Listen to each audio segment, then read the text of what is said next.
Hello! Hi అండి. అందరికీ నమస్తే. అందరూ బాగున్నారా? నేను చాలా బాగున్నాను. మీరందరూ బాగుండాలని మనస్ఫూర్తిగా కోరుకుంటున్నా. ఈరోజు ఈ వీడియోలో ఏం చూపించాలనుకుంటున్నా అంటే, ఇదైతే మా మిద్ద. మేముంటున్న ఇల్లుంది కదా! ఆ మిద్దనమాట. చెప్పాను కదా! మా తమ్ముడు పెళ్లి జరగబోతుంది అని. చాలా సింపుల్‌గా చేసేద్దాం టెంపుల్‌లో అనుకున్నాం. టెంపుల్‌లో చేయాలి అనుకున్నా కూడా, ఇంటికి పెయింట్ అట్లా కొట్టిస్తే బాగుండు అనుకున్నాం కానీ, కుదరదేమో చాలా ఎక్కువ డబ్బులవుతాయి కదా అనేసి అనుకున్నాం. కానీ మా నాన్న వాళ్ళు కిరోసిన్ పోసుకొని చనిపోయిన తర్వాత నానమ్మ కొట్టించారు పెయింటు. తర్వాత కొట్టిచ్చలేదు. అప్పటినుంచి అసలు కొట్టిచ్చలేదు. మధ్యలో చాలా జరిగాయి మా ఇంట్లో. అక్క కిరోసిన్ పోసుకొని చనిపోవడం, తర్వాత ఇంట్లో అగ్గి అట్లా వేరే చోట కాలడం అట్లా చాలా జరిగాయి. అయినా కూడా మేము పెయింట్ కొట్టించలేదు. డబ్బు పరంగా కొంచెం ఇబ్బందయ్యి అప్పుడైతే పెయింట్ కొట్టించలేదనమాట. తర్వాత మొత్తం ఇంట్లోనే వంట అట్లా పొయ్యి మీద అట్లా చేయడం వల్ల ఇల్లు మొత్తం నల్లగా అయిపోవడం, వర్షం పడినప్పుడు కారి అదంతా ఇల్లు చూసారు కదా! మా హోమ్ టూర్ చేశాను చూసారు కదా! ఇప్పుడు ఉంటున్న ఇల్లు అదే అనమాట. ఆ ఇంటికే పెయింట్ కొట్టించాలనుకుంటున్నాం. ఎందుకంటే నేను, మా తమ్ముడు ప్రెజెంట్ ఆ ఇంట్లోనే ఉంటున్నాం కాబట్టి, ఇక తమ్ముడు పెళ్లి జరగబోతుంది. కొట్టించుకుంటే బాగానే ఉంటదిలే ఇప్పుడు అంత డబ్బులు ఎవరు ఖర్చు పెట్టేది అనుకున్నాం కానీ, పెళ్ళైన తర్వాత అమ్మాయి సైడ్ వాళ్ళు ఎవరైనా వస్తుంటారు, బంధువులొస్తారు కానీ అనుకుంటారు కదా! కనీసం ఇంటికి పెయింట్ కూడా కొట్టించకుండా పెళ్లి చేసుకున్నారు అనేసి అట్లా అనుకుంటూ ఉంటారు. చూడ్డానికి సరిగ్గా లేదు ఇల్లు కాబట్టి, సో పెయింట్ కొట్టించాలని ఫైనల్‌గా ఎలాగో అలా ఎట్లో అట్లా డబ్బులు అరేంజ్ చేసుకొని పెయింట్ కొట్టించాలనుకుంటున్నాం.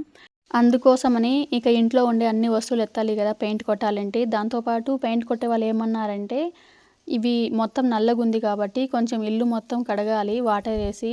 కాబట్టి ఇంక వస్తువులన్నీ ఎత్తేయాలి బయటకి అని, మిద్దె మీదైతే కొంచెం స్పేస్ బాగుంటుంది కదా అనేసి ఇక్కడ తోస్తున్నా. ఈ మిద్దె మీద తోసి 1 మంత్ పైనే అవుతుంది. ఇంటి చుట్టూ చెట్లు ఉండటం వల్ల గాలికి ఎక్కువగా ఆకులన్నీ రాలిపోయి మొత్తం చూసారు కదా కుప్పలు కుప్పలుగా ఎంతుందో. దాంతో పాటు మిద్దె మీదే నేను ఎక్కువ చింతకాయలు అట్లా ఎండబెడుతున్నామనమాట. చింతకాయలు కొట్టడానికి. ఆ కొట్టిన పొట్టు కూడా ఎత్తకుండా అట్లే పెట్టాం. ఎందుకంటే వారానికి 2, 3 సార్లు కొడుతున్నాం. ఒకేసారి ఎత్తిద్దాంలే అనే ఉద్దేశంతో అక్కడే పెట్టినా. సో ఎక్కువగా చింత పొట్టుతో పాటు రాలిన ఆకులన్నీ ఎక్కువగా ఉన్నాయి కాబట్టి ఫస్ట్ అయితే ఆ కుప్పలు కుప్పలుగా ఉన్న వాటిని ఎత్తేస్తే తోయడానికి కొంచెం ఈజీ అవుతుందనేసి ఫస్ట్ అయితే వాటిని ఎత్తేసాననమాట. ఇదంతా బాగా తోసేస్తే పట్ట వేసి దాని మీద అన్ని వస్తువులు పెట్టి తర్వాత కప్పడానికి బాగుంటుందనుకుంటున్నాం కాబట్టి ఇదంతా తోస్తున్నా. తర్వాత నేనైతే పెళ్ళి జరగడం, మా తమ్ముడు పెళ్ళి ఇప్పుడే చేయడం నాకైతే కొంచెం ఇష్టం లేదు. ఎందుకంటే ఇష్టమే మా తమ్ముడు పెళ్ళి జరుగుతుందన్న ఆనందం ఉన్నా, ఇంకో సైడు మేము ఒక మంచి ఇల్లు కూడా కట్టుకోకుండా పెళ్లి చేసేస్తున్నామనే బాధే ఎక్కువగా ఉంది నాకైతే. నేను చాలా చిన్నప్పటి నుంచి చాలా పెద్ద కల అసలు నాకు ఒక ఇల్లు కట్టి తర్వాతే తమ్ముడు పెళ్లి చేసి తర్వాత నా పెళ్లి చేసుకోవాలి అనేసి. కానీ మేమైతే ఇల్లు కట్టలేదు, ఏం కట్టలేదు. సరిగ్గా అసలు బాధగా అనిపిస్తుంది నాకైతే. మళ్ళీ మా నాన్న వాళ్ళు ఉన్న ఇంట్లోనే చేసుకుంటున్నాం అనేసి బాధపడుతున్నా. సో మంచి ఇల్లు కట్టి తర్వాత చేద్దాం అనుకున్నాం. కానీ చెప్తూ ఉంటారు కదా! పెళ్ళి జరగాలని ఎప్పుడు రాసిపెట్టేంటే అప్పుడు జరిగిపోతదని. సో అట్లా సడన్‌గా కుదిరి ఇంకా త్వరగా చేయాల్సి వస్తుంది పెళ్ళైతే. నాకైతే చిన్నప్పటి నుంచి చాలా కల అనమాట. చాలా పెద్ద ఇల్లు కట్టాలి. పెద్ద ఇల్లు కట్టిన తర్వాత తమ్ముడు పెళ్ళి చాలా మందిని పిలిచి చాలా ఘనంగా జరిపించాలి అనేసి అనుకుంటూ ఉన్నా. కానీ ఇంత సింపుల్‌గా జరిగిపోతుందని అని అసలు అనుకుంటూనే చాలా బాధగా ఉంది. కానీ ఏం చేద్దాం? ఇక పరిస్థితులు మనం అనుకున్నట్లుగా ఒక్కోసారి సహకరించవు కాబట్టి, ఇలా జరిగితే అలా జరిగినాయి అనేసి చేస్తున్నామనమాట. సో ఇల్లు మొత్తం క్లీన్ చేయాలి. ఈ వీక్ మొత్తం చాలా బిజీ బిజీ వర్క్ ఉంటదేమో. ఇంక చేయాల్సి వస్తది. ఇంట్లో అన్ని వస్తువులు ఎత్తాలి. ఇల్లు మొత్తం కడగాల్సి వస్తది. తర్వాత పెయింట్ కొడతారు. అవంతా చాలా పనులుంటాయి కదా! ఇంక పెళ్లి అంటే అసలు చెప్పాల్సిన అవసరం లేదు. పనులు ఎంతుంటాయి ఏంటి అనేది. సో అన్నీ చేయాలి ఇంకా ఈ రోజు నుంచి. ఫస్ట్ అయితే ఈ చెత్త అయితే తోస్తున్నా. నేను ఎండలో తోస్తున్నా అనుకుంటూ ఉంటారు కదా! ఇది చూసి టైం అయితే 9:30 అవుతుంది. ఇప్పుడు మార్నింగ్ 9:30 అవుతుంది. కానీ ఎండ మాత్రం చూసారు కదా! మధ్యాహ్నం తోస్తున్నట్లు అనిపిస్తుంది కదా నేను. అంత ఎండ అయితే ఉందనమాట. సో మా చెల్లి అంటే మా బాబాయ్ కూతురు ఉంది కదా! తనైతే నా వీడియో తీస్తుంది. నేను తోస్తున్నాననమాట. సో అంతేకాకుండా నేను నాన్న, నాన్న అనేసి కొన్ని వీడియోలో మా నాన్న తెచ్చారు, మా నాన్న చేశారు అంటూ ఉంటా కదా!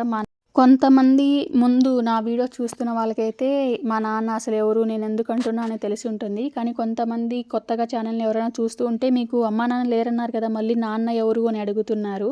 కాబట్టి వాళ్ళకొకసారి క్లారిటీ ఇద్దామని చెప్తున్నా మళ్ళీ ఒకసారి. నాకైతే నన్ను కన్నారు కదా! అమ్మా, నాన్న అయితే ఇద్దరు చిన్నప్పుడే చనిపోయారు. నాకు ఊహ తెలిసినప్పటి నుంచి నాకు మరో జన్మనిచ్చింది మా చిన్నాన్న. సొంతం మా నాన్న వాళ్ళ తమ్ముడే అనమాట. సో ఆయనకు పెళ్ళైన తర్వాత పిల్లలు లేరు. మా అమ్మ నాన్న చనిపోయిన తర్వాత నేను ఎక్కువ కాలిపోయినా నన్ను చంపేయమనేసి డాక్టర్లు చెప్పినా మా ఊరి వాళ్ళు ఇంకా చిన్న పిల్ల కదరా అంత కాలిపోయింది బతికి కూడా ఏం చేయాలి చంపేయి అని చెప్పినా కూడా లేదు నేను పెంచుకుంటాను ఈ పాపను అనేసి నాకు మరో జన్మ ఇచ్చాడు మా చిన్నాన్న. సో ఆయనని నేను నా చిన్నప్పటి నుంచి నాన్న అని పిలుస్తున్నా. వాళ్ళ భార్యని ఇంకా మా చిన్నమ్మని చిన్నమ్మ అంటాను.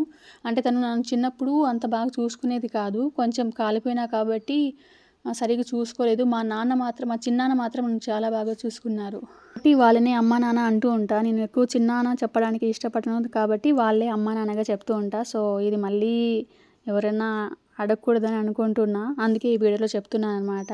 సో ఫైనల్గా పైన మిద్దె మొత్తం తోసేసా. కింద మిద్దె కూడా ఆల్మోస్ట్ అయిపోయింది.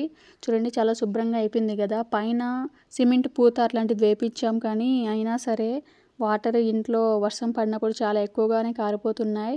ఇప్పుడైతే ఎండాకాలం కాబట్టి బాగానే ఉంటుంది. పైగా మాది బండల మిద్దె కాబట్టి ఇంకా చాలా చీలిపోయింది ఇంట్లో అంతా. వర్షం కొంచెం పడినా చాలు ఇల్లు మొత్తం కారిపోతుంది. వానాకాలంలో అయితే చాలా కష్టం అవుతుంది. ఎట్లా చూడాలి, మళ్ళీ కొత్త ఇల్లు కట్టుకోవాలి అనుకుంటున్నాం కానీ అది ఇప్పట్లో నెరవేరేలా లేదు, మరి చూడాలి. సో ప్రజెంట్ అయితే తమ్ముడు పెళ్ళి కాబట్టి మొత్తం మిద్దె అయితే తోయడం అయితే చేసేస్తున్నా. సో ఇది ఇవాల్టి వీడియో. ఈ వీడియో నచ్చితే లైక్ ఇవ్వండి. కొత్తగా ఎవరైనా చూస్తుంటే మా ఛానల్ని సబ్స్క్రైబ్ చేసుకోండి. నిజంగా చాలా మందికి చాలా థ్యాంక్స్ చెప్పాలి. ఎందుకంటే నన్ను చాలా బ్లెస్ చేస్తున్నారు, చాలా బాగా సపోర్ట్ చేస్తున్నారు, మంచి మంచి మెసేజ్ పెడుతున్నారు. నిజంగా చాలా చాలా కృతజ్ఞతలు అందరికీ కూడా. ఇక నుంచి మా తమ్ముడు పెళ్ళికి సంబంధించిన పనులు కానీ పెళ్ళి వీడియోస్ కానీ అలా వస్తూ ఉంటాయి. తప్పకుండా అన్ని వీడియోస్ చూడండి. నచ్చితే ఖచ్చితంగా లైక్ ఇవ్వండి. అండ్ మీ సపోర్ట్ అండ్ అభిమానానికి చాలా చాలా కృతజ్ఞతలు. థ్యాంక్ యూ అందరికీ. బాయ్.